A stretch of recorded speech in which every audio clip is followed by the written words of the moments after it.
ఈ భూమి మీద పాపమంత బలమైనది మరొకటి లేదు. మీరు పాపం అనగానే మొత్తానికి ఎక్కడికో వెళ్ళిపోతారు. మీరు పాపం అంటే నీ దగ్గర ఉన్న ఒక వ్యసనమే పాపం. ఇంకో ముందుగా మన పక్కన ఉంటుంది 24 గంటలు. ఈరోజు ఫోన్ లేనివాడు ఉన్నాడు అసలు ఎవరైనా? 2 ఫోన్లు ఒకవాళ్ళు, 3 ఫోన్లు. ఇదొక వ్యసనం.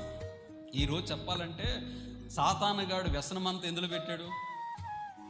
ఒక 6 ఇంచీల దీంట్లో మొత్తం ప్రపంచాన్ని పెట్టాడు. ఈరోజు యవనస్తులు రాత్రులు పడుకునే ముందు దీంట్లో ఒక వ్యసనం ఉంటుంది వాళ్ళకి, ఫోనోగ్రఫీ.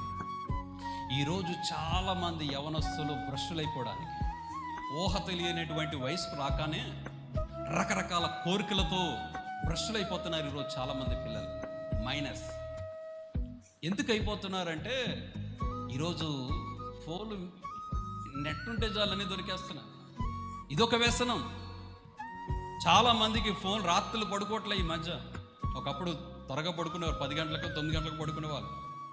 అరగ పడుకునే వాళ్ళు కొంతమంది ఉంటారు ఫోన్ మీద చేతులు పెట్టి. ఇదొక వ్యసనం. చూడండి, మనిషి చూడండి, ఈరోజు ఎవరినైనా మీరు గమనించండి, ఒక 5 నిమిషాలు ఖాళీ ఉంటే చాలు, ఒక 10 నిమిషాలు ఖాళీ ఉంటే చాలు, ఓపెన్ చేస్తారు. పనికి మళ్ళీ అన్నీ చూస్తే మంచి చూసినా ఉపయోగమే, అది అవసరం లేని